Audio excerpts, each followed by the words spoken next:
is the right to tell what they do not want to hear. CNN, MSNBC, Fox News. Tired of the same repetitive government narratives? Then wave goodbye to the distractions and rhetoric of corporate media. For this is Anti-Media Radio. But I want to get the language right. The big government is in trouble. You're all a bunch of slaves! Bunch of slaves! What we need in the United States is not violence and lawlessness, but is love and wisdom and compassion toward one another. What's your definition of media? And now, here's your host, S.M. Gibson.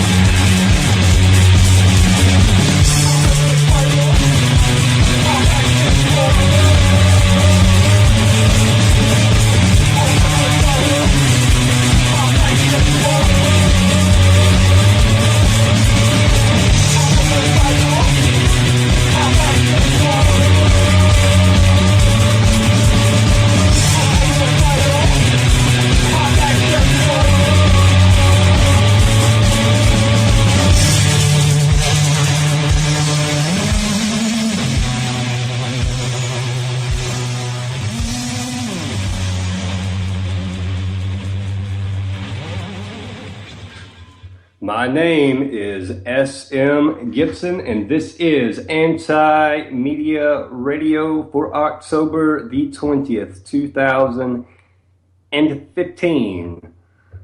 Lot going on right now in the news. If you are part of the 60% of Americans who no longer have trust in corporate media, then you are at the right place. This evening, we come to you with no agenda other than the truth. So much of the corporate media, whether it's policy making, whether it's straight up propaganda, whether it's politicians putting people in office, it always seems like there's a bit of an agenda. And we're here to provide you the truth for you to make up your own mind and make your own decisions about what's going on in the world. But you know what? We should be able to do that informed. A few stats that we like to start out in the beginning of every show with on Tuesdays and Thursdays on Anti-Media Radio. I'm going to run down them real quick. So far in 2015, there have been 953 Americans killed by police officers. 953 people killed. That's absolutely, something's got to be done. We're going to talk about one of those cases specifically that happened over the weekend here in a little bit. So far in 2015, there have also been 100 police officers that have died in the line of duty. Not all of those were altercations with other people. 26 of those were automobile accidents. 16 of those were heart attack. 30 of those were by gunfire of an assailant. The city of Chicago, the Windy City, with their staunch gun laws, have seen 2,453 people shot so far this year, 417 homicides, and America's great ally that just gets to do what it wants, when it wants, has seen at least 135 executions so far, most of those by beheading. As always in the studio, we are joined with the man himself, Mr. Shannon Madden. Shannon, what's going on? We're going to talk about it. The one story that you had referenced earlier, 31-year-old church drummer Corey Jones was killed by a plainclothes officer in West Palm Beach, Florida. Yeah, that is a heartbreaking story. It absolutely is. We've also got in the news yesterday, Canada elected a new government into power. They elected the Liberals in, which means that Justin Trudeau is now going to be their prime minister coming up at the beginning of November. The big story about this is he ran saying that he was going to get Canada out of involvement overseas. You know, Obama said that. They all say that. Well, today, the soon-to-be prime minister spoke with Barack Obama and said, guess what? We're pulling everybody out of Syria and Iraq. Have fun with all that, but we're done. So, you know. To which Barack Obama probably replied, what? You mean you really meant that? You made a campaign promise and stuck with it? Yeah, I'm sure he doesn't. What are you guys smoking up there? Yeah. Oh, that was another thing that they, the Liberal Party. That was for the mayor, though. That was different. Yeah. Something that I haven't seen really reported anywhere, which is a very big deal, is NATO having this huge military exercise going on right now. And all they're really saying is we're preparing for war with somebody, but it's definitely not Russia. No. We're not going to tell you who we're preparing for war, but it's not Russia. It could be anybody else, but not Russia. 36,000 troops, 36,000 NATO troops were involved in this exercise that was clearly not about Russia. No, clearly not. No, definitely want to make a point that is not what this is about. I'll tell you some big news, really, that again didn't get reported the way that it should have. Is over the weekend, Bernie Sanders and Hillary Clinton both came out and supported Barack Obama's stance of we're staying in Afghanistan. Sorry, I promised in 2007 when I ran we'd be out. 2008 gets elected, we're going to get out. 2009 comes, not out. 2010 comes, not out. 2011 comes, he's got to run for president again, so we're going to get him out. Promise, it's coming. Any day now. Any day. 2012, we've got a plan, it's happening. 2013, they're going to be out. January, it's happening. Well, 2015 is here. Not only are they still in Afghanistan, the president himself, our Nobel Peace Prize winning president, has announced that they're going to be over in Afghanistan until at least 2017. So congratulations, Barack Obama, you are officially worthless. No, he's not. You know how much money you make when you get a Nobel Prize? It's like $1 million. Yeah, like he didn't have money before then. Oh yeah, that's right. But the significance is Hillary Clinton, okay, I don't think there's really any shock in this. She came out over the weekend and in an interview with the Boston Globe, she said, I admire the fact that the president has very strong positions about trying to end wars and bring people home. Okay, right now you have to imagine my voice. It's kind of real witchy-like and a liar, and who knows what I'm going to say at the next point. Just pretend I'm Hillary Clinton and my husband's off somewhere with a prettier girl than I. Which is exactly the right place to be in. Absolutist, no matter what the circumstances, and I'm happy that he's going to stick to his position. You have a position of responsibility and a real obligation to try to make the best decisions possible. And I know that's what he did on this one. So she's happy sticking to his guns. Because where was she working when all that was going down? Right across the hall, I believe, yeah. Yeah. Speaking of Secretary of State, the State Department started following me on Twitter this week, so that's exciting. Is it? It is. I still have no idea why, but good for them. One extra follower. And Bernie Sanders, who everybody's favorite liberal, oh, he's going to get us out of the wars. Where have we heard this before? Yeah. Yeah, he's fine with it. He says he doesn't want to see the Taliban gain more power. And so he thinks that we need to supply the Afghan army's needs, and he sees no problem with keeping troops in the Middle East to, quote-unquote, keep the peace. Wait a minute, I thought it was Al-Qaeda. Or is it ISIS? No, wait a minute. We're friends with Al-Qaeda now. We're fighting ISIS. The ISIS that I'm not sure which one it is this week. Who's the good guy this week? It's clearly not the Taliban, according to Bernie Sanders. So the Taliban's still on the bad, naughty list.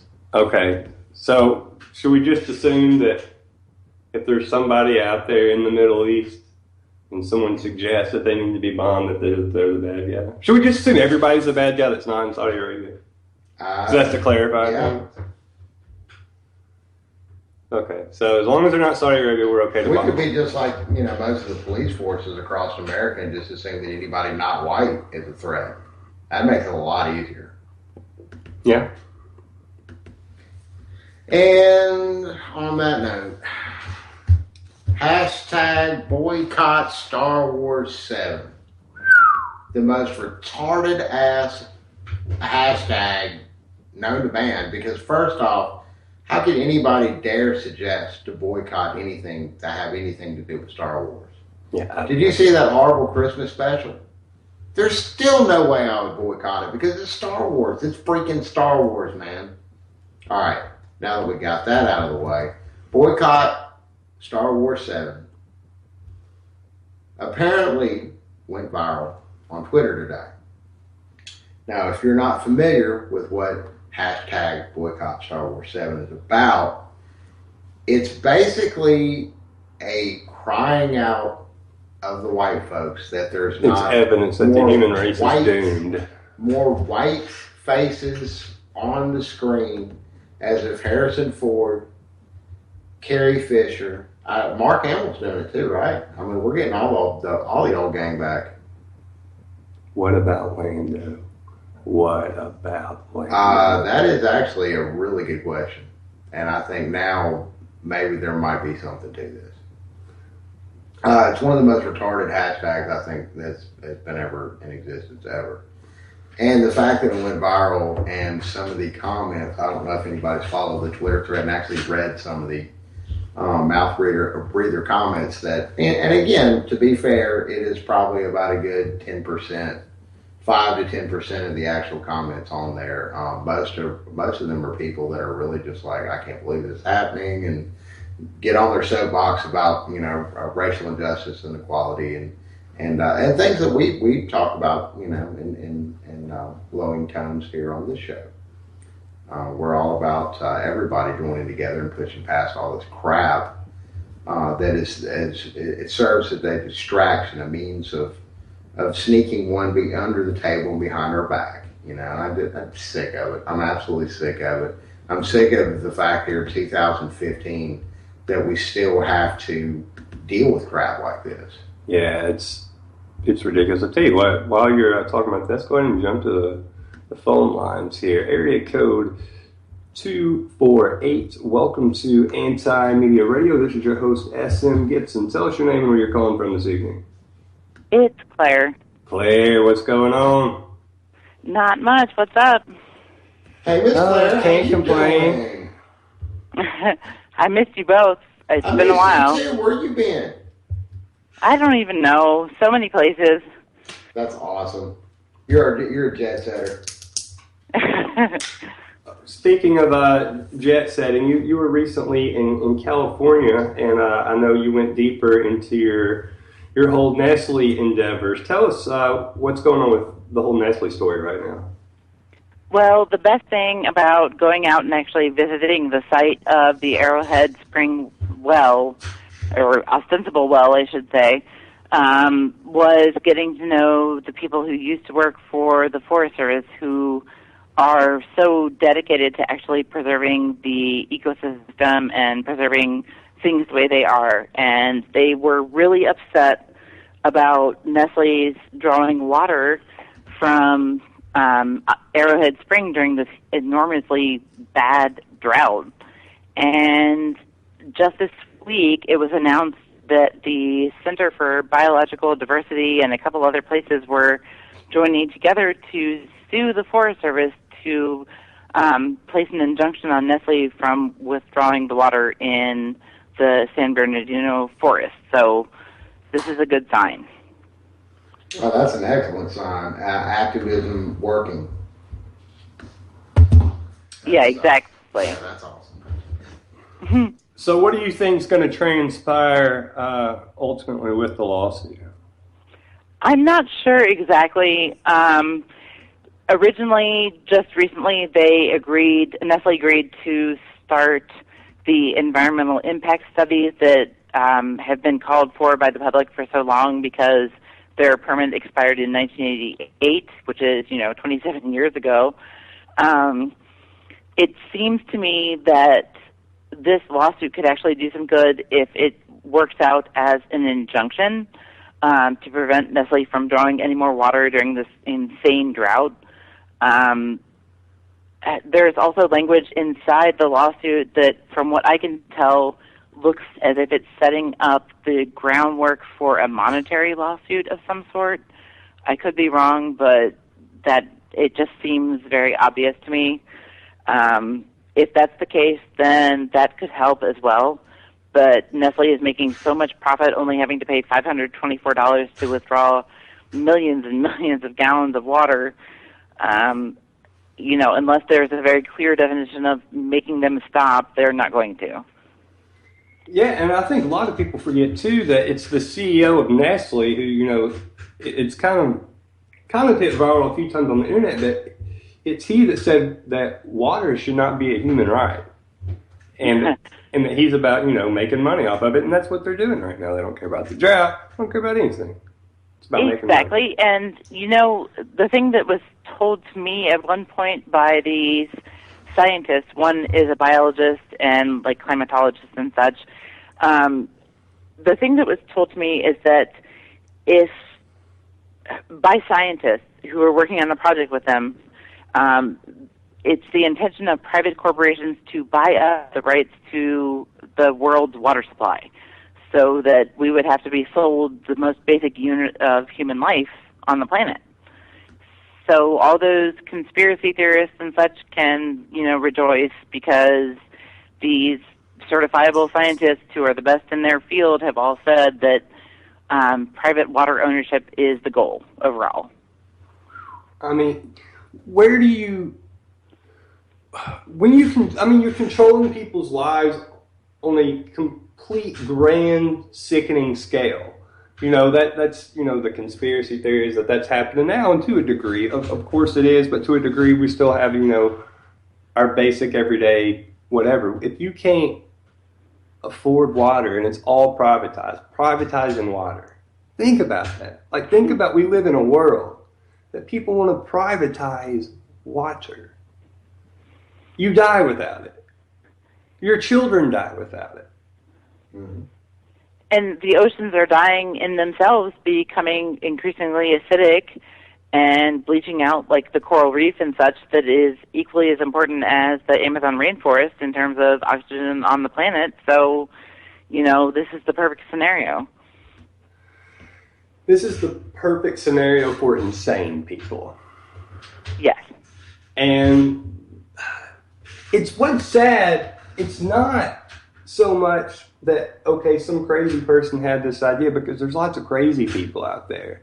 What's so sad is, this is happening. There's people with enough money and enough means to start having this idea progress to the point we're dealing with this.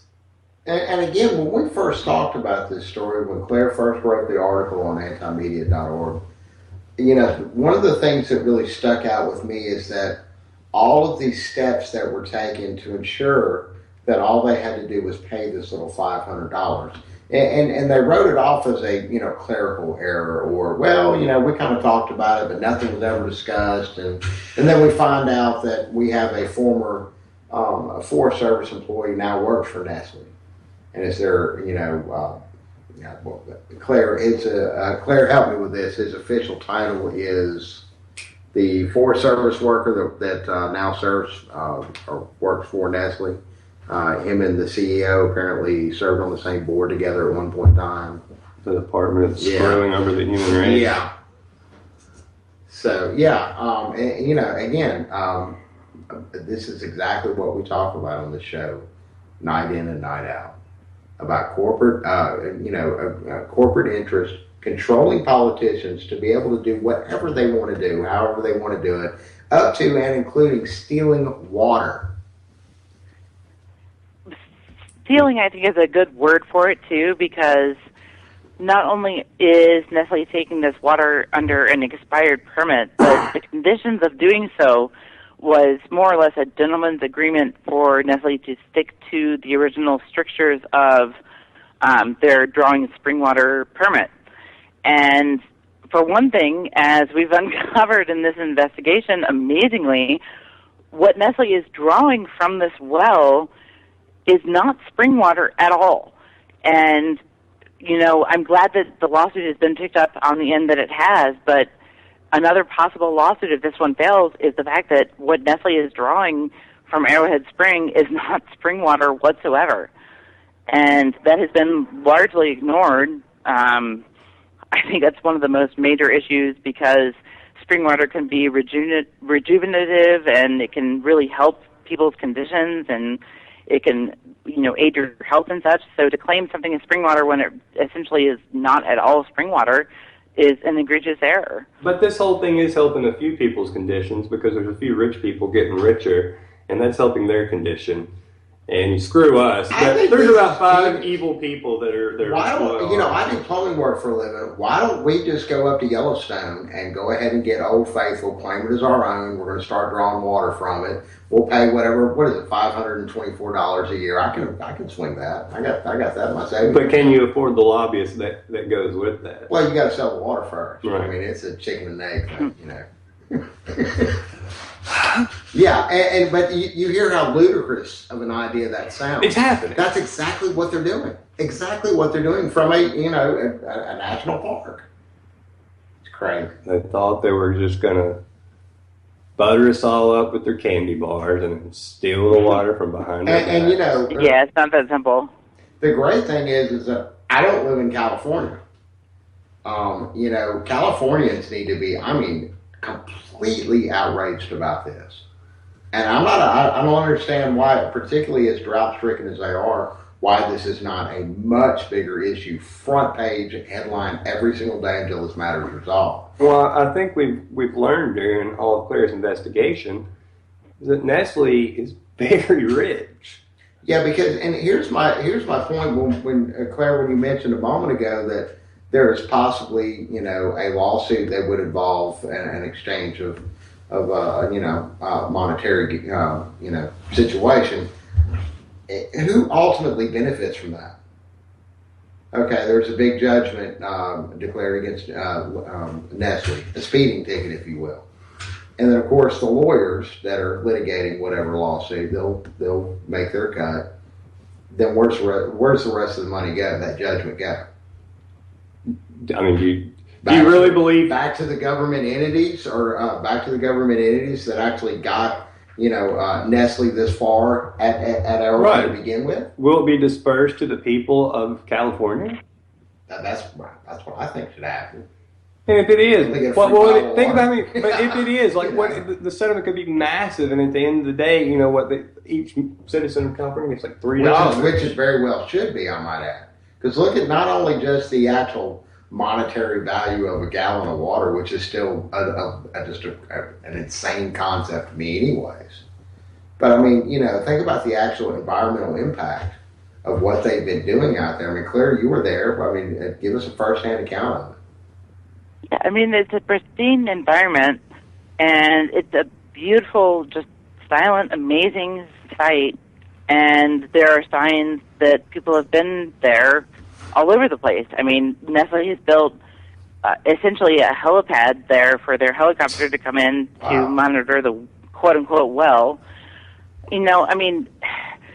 Everything is manipulated. It's all a narrative. It's all designed to show you the best of what it is that they're supposedly doing when all of it just stinks. A helipad. I'm sorry. My mind just got stuck right there. I think I blew a circuit. It's not an actual helipad. There's no asphalt or anything like that, but it's a cleared spot of land with very little shrubbery or brush or anything like that. And the day that I was out there were signs that there had recently been a helicopter there. Brilliant. Absolutely fantastic. Dr. Evil strikes again. There is another story that I know you've been covering, Claire, that I kind of want to jump to real quick. The story of 31-year-old Corey Jones in West Palm Beach, Florida. Tell us a little bit about that story. We kind of touched on it at the beginning of the show a little bit, but tell us more about what you found out. Well, okay, so Corey Jones was a very stellar, upstanding citizen in his community in Florida. He was known for showing up at all hours of the day, practicing drums because he played drums in the church's band. He was very well known for being friendly and outgoing and not causing trouble ever in his life or being in trouble with the law ever in his life. And he goes home from band practice late one night and has to summon a friend to come and help him on the side of the highway. His car broke down, correct? Yeah, his SUV broke down. So the friend comes, decides he can't really do anything, and as the friend leaves, he sees his friend, Corey Jones, on the phone calling for tow service. And less than 45 minutes later, Corey Jones was dead by the hand of police, who had shot him dead. And he was not in his patrol car, correct? And was not in uniform. He was not in his patrol car. He was not in uniform. Who knows what was actually said at the scene, but if you're sitting alone on the road at about 3:15 in the morning, as Corey Jones was, I can imagine somebody approaching with all of those things claiming to be a cop would be pretty intimidating. Right, and there's obviously no body cam, there's no dash cam footage of this. Right. And yeah, the vehicle was not equipped with dash cam footage. Obviously, he did not have body cam footage. There is no footage of this event. And the officer involved is now on paid administrative leave, of course, and they are doing a quote-unquote independent investigation, which is actually being done by the sheriff's office. And here's something that's crazy. Okay, so the cop, too, is saying that Corey had a gun. His family's saying he's No, they're not even going that far. They're saying Corey was armed. They say, in their report, they say that Corey Jones approached or confronted the officer armed, but they don't say what he was armed with. And then they say that after following the confrontation, the officer's weapon discharged, resulting in the subject's death. So it's like they are taking as much responsibility and accountability out of the equation as they possibly can. Because the family says he's never owned a gun in his life, he's never had a gun, anything like that. Right. He's a perfectly just upstanding citizen going about his business. He got stalled on the side of the road, and next thing that happens, he ends up dead. Here's the thing that's bonkers about this to me. I mean, there's so many of these stories that are crazy, but let's take this one, for instance. So many of the officers on duty, okay? This would be equivalent to me being a pharmacist. And during the day as a pharmacist, people come in with lots of pain, and I have to sell them Oxycontin to relieve that pain. Well, then I get off of work at 5 o'clock one day, and then at midnight that night, I meet a guy on the street corner and sell him Oxycontin. That's when I stop being a pharmacist and start being a quote-unquote illegal drug dealer. That's what this cop did. He's not on duty, and he's shooting people. Well, now, bear in mind, he is on paid administrative leave, and I think... Well, at least he's getting paid. I really wish that we would quit using that term and call it what it is. Vacation. He is on vacation. Paid vacation. Paid vacation. I don't get paid vacation. You know the struggles I have to go through to get paid vacation. Gosh. It's an interesting dynamic. I mean, if you look at the way police act, they're given so much authority by the state that they feel like they have free reign to kind of behave however they please, and without any, any sort of accountability or responsibility or anything to uphold any of the laws. The police have pretty much become our Gestapo. I mean, they're doing what they want to do to whomever they want to do it, and there does not seem to be any sort of system of accountability in place for them. For instance, I just found out that the federal, federally they wanted to start reporting statistics for police deaths in custody, and it was recently disclosed that cases like Tamir Rice were not actually on that government list of deaths by police. Eric Garner was not on the list of deaths by police. Those didn't count, yeah. But, everything's okay. Go back to sleep. Well, it was already on the news. You should have already read about it. Right. We don't need to include it. You got to add that into your account yourself. I mean, come on. can't expect the government to do everything. Like, they don't even count it in their statistics. Some of these high-profile cases of cops murdering citizens, unarmed citizens, one of them selling loose cigarettes, and another you mentioned was a 12-year-old boy playing with a toy gun in a park. And this one was a stalled vehicle on the side of a highway. Who hasn't had their car break down on the side of the road? Or better yet, late at night and the cops roll up on you.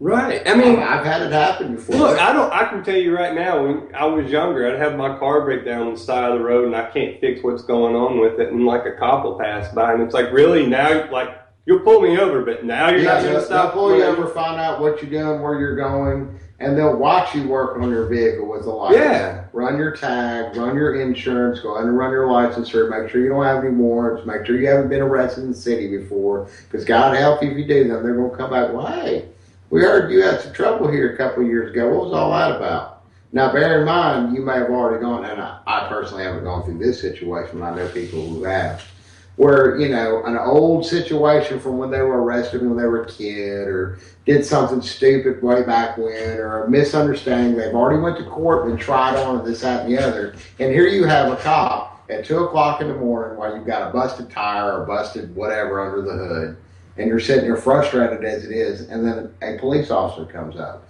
Now, bear in mind, I've had good situations where that's happened, where an officer, believe it or not, apparently had nothing else going on, was actually a decent human being. Well, hey, let me see if I can help you, or let me get you a tow truck. I've had that happen. I've had one help. There are plenty of great police officers out there right now, and I want to stress that as we talk about this particular subject. What we're talking about is the ones that are endangering those good cops' lives with this type of behavior. And here we have yet another African American in a very, very white town, West Palm Beach, White Palm Beach. It's very, very, very, very high Caucasian population there, a lot of money. And here we have a African American in a broken down vehicle, 2 o'clock in the morning, and a plainclothes police officer we don't know if he announced himself. That's not himself. his vehicle. We don't know if he announced himself as a police officer. Hey, I'm a police officer. Can I help? Or I'm a police officer. What are you doing? We don't know any of that. All we know is that here we have a man working on his vehicle, and somebody pulls up and starts walking towards him that he doesn't know. Yeah, and at some point we know pulls a gun out and shoots it. Because I know there's areas around here if somebody just pulls up 2 o'clock in the morning that I don't know, that doesn't, tell me they're a police officer or they're a emergency personnel or somebody there to help or somebody there in an official capacity, I'm going to freak out too. I'm going to grab the nearest thing next to him and say, hey, what are you doing here, buddy? Well, and here's where the vague language comes into play. People say, well, it's just semantics, who cares, whatever. But it actually makes a great deal of difference. If you look at the police report from this incident, it talks about how an armed suspect, not saying like how he's armed or what he's armed with or what he's actually doing, confronted the officer. They don't say attacked, and they say that this was a confrontation after the confrontation was over, but they don't say what took place in the confrontation or what it was made up of or if it was an attack. What you want to bet, if there was something in his hands, it was something he had to be he had working on the car. Yeah, he had the hood up like and his car. Like his middle finger. Huh. Very well could have been that too. I fixed plenty of things with my middle finger. Believe it. It's just a really sorry situation, and everybody is trying to figure out how to grasp what actually happened. Yet again, it's like, how many times is it deja vu all over again for these families? And when is it, who is it going to be next? Is it finally going to hit some elitist,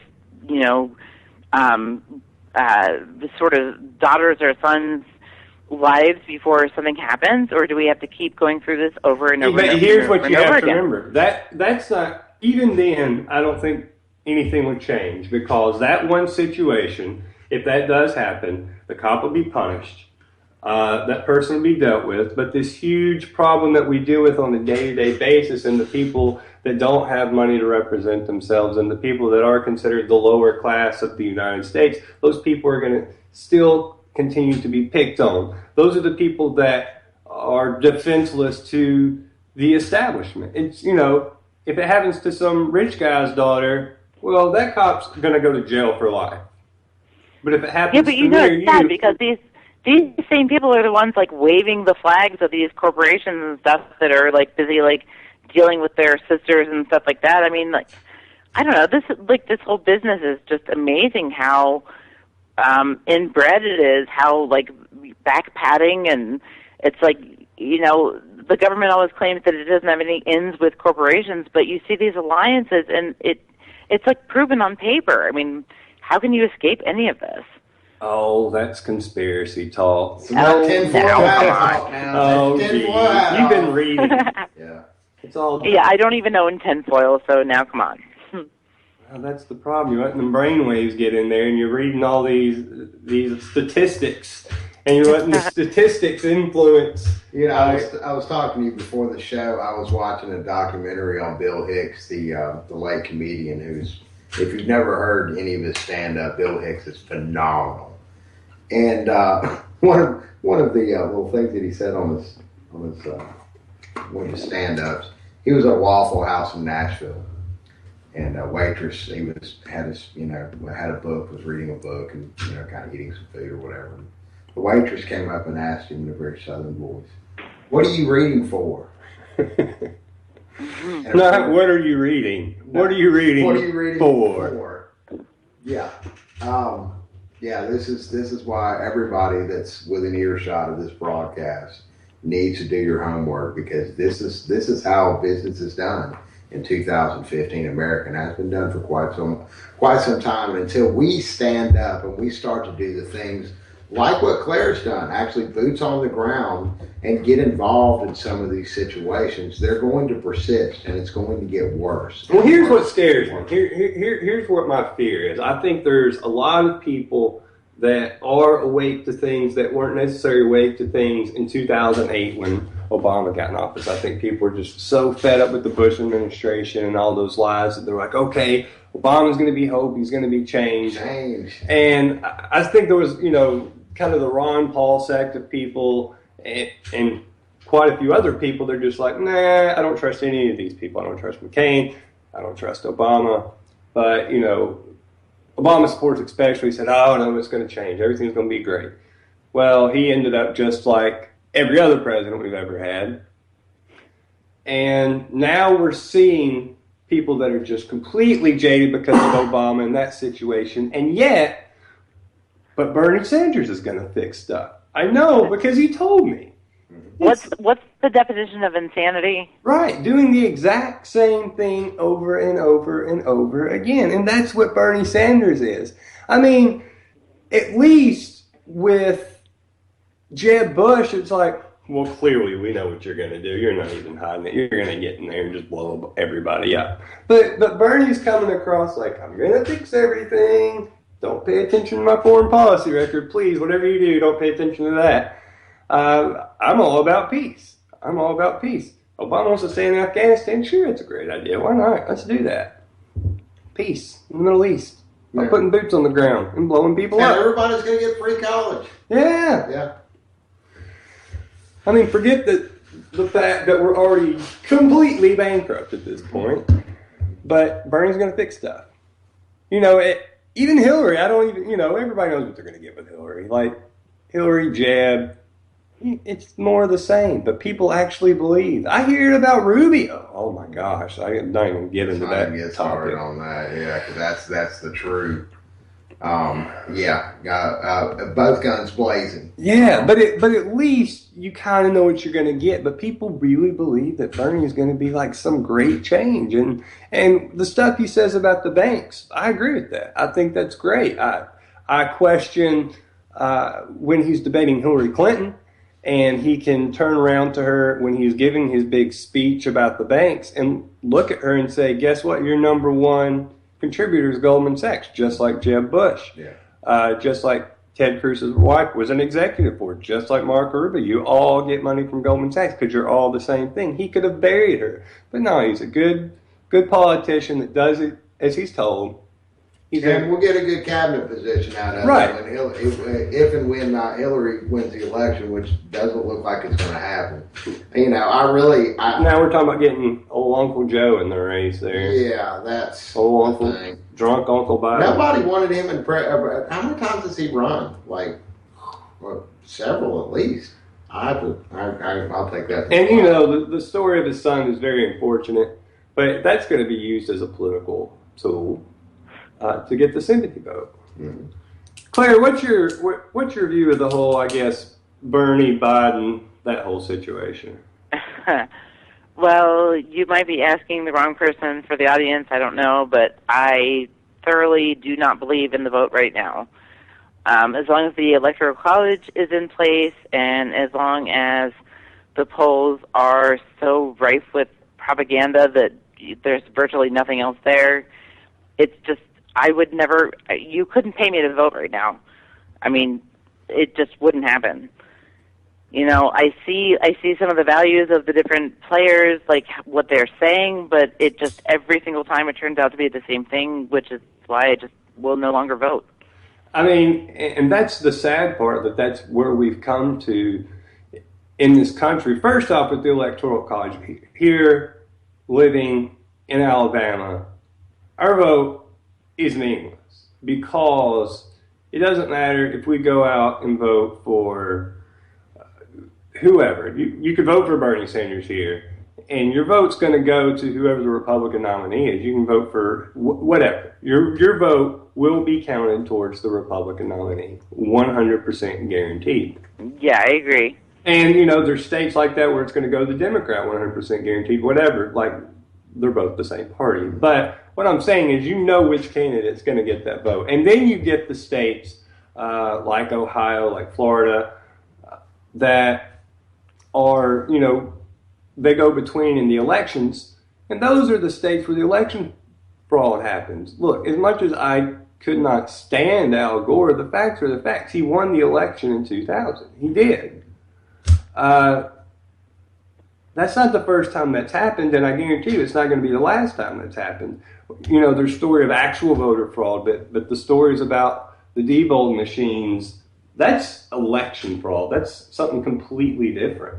And when you go ahead, Claire.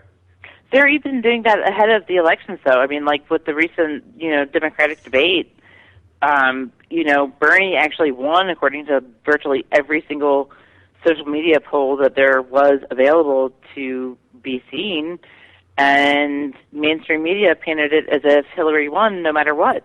And then when, mainstream media was called out on their odd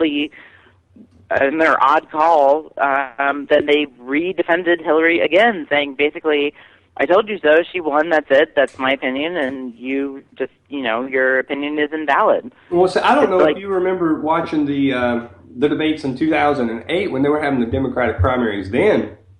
I watched every one at least twice, and Hillary absolutely destroyed him.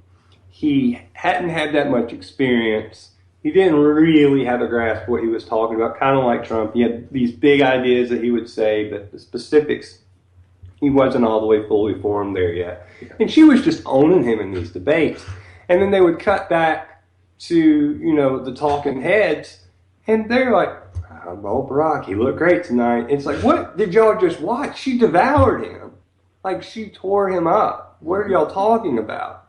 And we saw it in 2012 with Romney. Romney would just stand there. Oh, he's the most electable. Yeah. Like, as despicable as like somebody like Newt Gingrich was, he was sharp in the debates as far as on top of the other candidates. Actually put up a good fight. But he could get in there and out-talk them and talk around them. And Romney just kind of stand there, and then the talking heads, oh, Romney, he looks so good. This is going to be the candidate. Man. This is it. This is the guy. It's just like, what are you people talking about? No. No, what is this evil plastic sorcery? Right. And, I'm telling you, I've said it for a while, Rubio, watch out. That's kind of where they're pointing now. They're giving Jeb the benefit. They're keeping Trump around. Trump is somebody I really can't figure out. Is he an operative for the Democratic Party? Is he just running on pure ego. Like, does he really want to win? Does he not want to win? I don't know what he's doing. He's only there for shock value. That's it. Yeah. Like, I think it's even for his own agenda. I don't even think there's another agenda involved. Oh, I could absolutely see that. But the thing about him is he's getting all this coverage because these news outlets, quote unquote news outlets that nobody watches anymore, are getting a bunch of ratings because they're getting to put Donald Trump over there 23 hours a day, and he's saying all this crazy stuff, and they get ratings out of it. So I don't even think them showing Trump is him shoving him down your throat because, like, oh, this guy's crazy, I'm going to win. It's not like they're telling you he's going to win, but they're sure giving him all the time in the world because of the ratings. Yeah. It's like they get to run the craziest parts of The Apprentice 23 hours a day, and it's brand new and live every day. What's the next crazy, idiotic thing that's going to come out of this guy's mouth? Mr. Putin, you're fired. Right. Now, I don't know, Claire, if you heard one thing Trump has come out and said this last week. Oh, man, it's not good when you start agreeing with him. Calling out Jeb for when Jeb says your brother kept us safe. He's like, did he really? Because your brother knew about 9/11. And then he doubles down on saying it when they question him. Saying, no, their intelligence was there. You know about it. It was while the Clinton administration knew. Yeah, like Trump is sitting there calling out the Bushes for knowing about 9/11. And they just ignored the intelligence. That's one reason Donald Trump will never be president. As crazy and psychotic as the man is, you can't say stuff like that. Well, I mean, Bush is being tried for war crimes, like, right now. There's a lawsuit ongoing that has him being tried and his administration for war crimes, which is, of course, most appropriate. But what do you think is going to actually come of that? Nothing, of course. But, you know. He just won't be able to travel as freely as he used to. He can do what he wants. Not as often, right. Yeah. The Saudis will just come to him. They've done it before. Oh, yeah. They know where he lives. But that's the thing about Rubio that scares me. He's the one, I'm telling you, he's the one that's going to be dropping the bombs. It's crazy. But, and you know, the funny thing is, though, that it really doesn't matter who's there because they're all ready to drop the bomb. Oh, they will. They absolutely will. Every single one of them. Bernie, With Hillary, they Rand support Paul. Afghanistan. Has Rand Paul dropped out yet? Not yet. He's been consistent on not bombing people, really. But Yeah, still. nobody's got time for that. It's all about bloodthirsty, you know.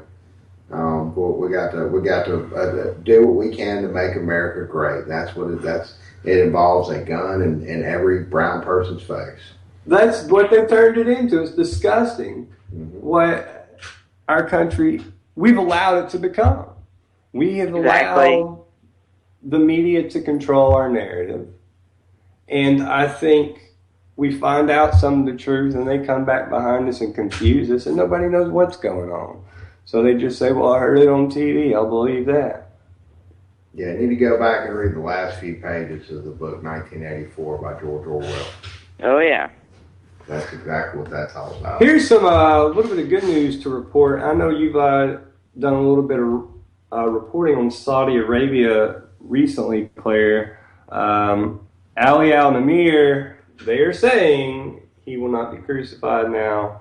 The young man that was arrested at 17. The British are saying we need to point that out. And also that their 74-year-old UK citizen that's been over there and they sentenced him to 350 lashes because he had homemade wine. They're saying that's not going to happen now too.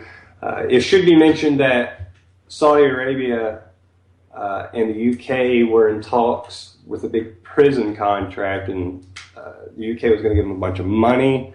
They, according to the sources, coincidental, didn't have anything to do with that, but they did pull the contract. That being said, it has just come out. I know you, Claire, if you want to elaborate on this a little bit, the UK is now the largest arms dealer to Saudi Arabia, just barely over the United States. They're running neck and neck, but the UK has edged them out a little bit. Well, it looks like they had that by design. I mean, the UK wanted to be the biggest arms supplier, and they courted the different branches of government and business people who are prominent and made it happen. So now they are, this horrible human rights abuser's biggest arms dealer, basically. Well, the United States helps them out too. I think it was 37% of the arms were coming from the UK and 36% were coming from the United States, something along those lines. But speaking of the British government, they are now proposing to be able to pull out of the European Convention on Human Rights when they send troops into combat, because they are now claiming that human rights lawsuits are going to cost the people of Britain. Of course, they're putting it back on, well, we're trying to save your money. 150 million pounds for human rights lawsuits. So the government's response to this is, hey, let's not stop committing war crimes and these horrible human rights abuses. Their response is, let's pull out of the Convention for Human Rights. That way we get a free pass to do whatever we want, and it won't cost you any money. That's deplorable. Deplorable. Agreed. Like, what's going through your head when your solution to getting sued over human rights abuses is, we just won't be a part of the group anymore? That's what the UK is attempting to do right now. Like, I know it's cliche, but how do these people sleep? I don't know. I mean, part of me thinks On they some sleep. of the nicest sheets you could possibly Yeah, have. part of me thinks they sleep fine. Part of me thinks they sleep fine. A super high thread count. A thread count we didn't even think was possible. Egyptian cotton. Silk. It'd be nice. Yeah, but is the Egyptian cotton worth it? Do you not have the visions rolling through your head of just people getting maimed and killed and families getting separated? Does that not play through their head? Let me just roll over to the cool side of the pillow. And that's really what it boils down to. I mean, you can't have any kind of soul and conduct business like this. And this is what we pretty much placed our trust and our power into these people's hands. These people that have no conscience whatsoever for the thousands and millions of lives that are affected by their decisions to make a little more money. That more money that they don't need, that they can never spend in 100 lifetimes. Oh, this is way bigger than money, though. You have this whole paradigm going on that's like self-feeding. I mean, it's not ever going to stop unless we stop it. I mean, there has to be a reason for peace. There has to be a reason to stop all the infighting and such before any of this will let go. But there's so many people. People can't get along with their neighbors, much less we're talking about people that just absolutely loathe each other with some of these countries, the Iran and Saudi Arabia back and forth business, who just hate each other. I mean, we're talking about some deep, deep stuff. And as much as I love and sit here and preach and say, everybody chill out, like get over it. Like, people have to get over their fear. They have to get over their pride. And they have to get over their lust for power. Because there's no reason that people cannot respect each other. Everybody tends to them, their family, their loved ones, and us all work together to make a better world. But everything has to be this, knock it off my shoulder, cross this line. You'll find out what happens. I'll take you out. It's like, chill out. What are you, like? Exactly what's going on with the posturing over in Syria right now. Yeah. You know? But we're seeing that with, Putin's going in there and taking out all the stuff the United States has supposedly been taking out or trying to take out, whatever. They've just been funding people. So many people hear you say, well, Putin's over there taking out ISIS, along with, the moderate rebels, which who knows the difference at this point. One day they're one thing, the next day they're another thing. But they're like, well, you're in love with Putin. It's like, no, we're just saying he's doing this one thing. That doesn't mean that he hasn't committed his own human rights violations. That doesn't mean he hasn't done this. You know, you can still acknowledge the stuff they do. I mean, he's done a masterful job at the chess game of Edward Snowden. That doesn't discount all the other horrible things he's done. We're just saying, okay, he's done this well, and it's just he's using Snowden as a pawn to make the United States look stupid. And that's what the Syria issue is, just on a much grander scale. He's looking for a new home right now, too. I believe they... But he's not going to come back here because he's not going to get a fair trial. Oh, no. Now, Bernie will give him a little time off of good behavior. Yeah, right. So maybe that might be another reason to vote Bernie in. I don't believe He'll go easy on Snowden. Yeah, that's going to happen. It's not going to happen. You know, we're talking about Mr. Whistleblower president right now. He's going to protect all the whistleblowers. How'd that work out? Go ask Chelsea Manning how that worked out. The minute any American law enforcement officer sees Edward Snowden, the first words they're going to say is, "He's got a gun!" And that's it. It's over. Yeah. Yeah. Donald Trump. We just said, you know, one decent thing the man said. Now we're turning around back to this crazy. He said Snowden should be killed. Like, this man's running for president.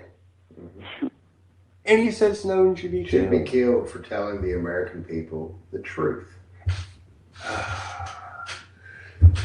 I can't understand. I can't deal with people. Like, what is it? Saying the American people are the enemy. Like, this is blatantly being said. Blatantly being said, and yet we still live under this illusion that these are elected officials there to serve us. They're not put there by some sort of corporate control scheme with money. That's what it is. The Democratic Party, the Republican Party, both are corporations with a lot of money that put in their own players. And some of these players serve other special interests, other corporations. This isn't some grand conspiracy. This is called Washington. That's what it is. It's what the lobbyists are. This is all in your face, plain as day. Business as usual. Mm-hmm. And yet people can't seem to get it through their head. They don't seem to understand. Look, they always say follow the money. Well, follow the money. It always goes back to a handful of corporations with a handful of people with their hands in those corporations. Because once you start getting that far in and seeing where the money actually really comes from, it suddenly starts getting a little murky. It does. Once you get it back to these corporations, then suddenly it's like, well, where'd the money go? Like and it's greed. Like these super PACs. I mean, that's a perfect example of what I'm talking about. You know, where did the money come from to fund the super PACs? And we all know, but we all really don't know. Nobody pays attention to it. And anybody can fund anybody through any way and make it not look like they fund them if they don't want to. Business as usual. And yet somehow this is considered some grand conspiracy. I don't understand. It's mind-blowingly insane how anything that is a counter-narrative to what you're force-fed on TV every day, that just automatically becomes conspiracy, even if it's in black and white, fact, document proven, everything, it happened, there's footage, whatever. Well, we didn't report it, so that's conspiracy. And you know, the bad thing is you can lay all of these facts down in front of somebody right now, and they'll look at it and look back up at you and, well, so, why do you care about that sort of thing? What are you going to do about it? What are you reading for? What are you reading for? What are you reading for? What you reading for? Well, Claire, thank you so much for calling in tonight. We are almost out of time. We will be back on Thursday evening. Nick will be back tomorrow night, as always. Same anti-media time on ucy.tv/GAMR.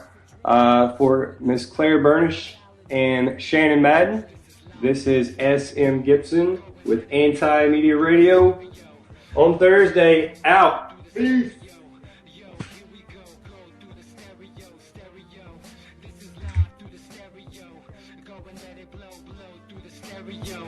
I'ma let them know through the stereo. Yo, here we go through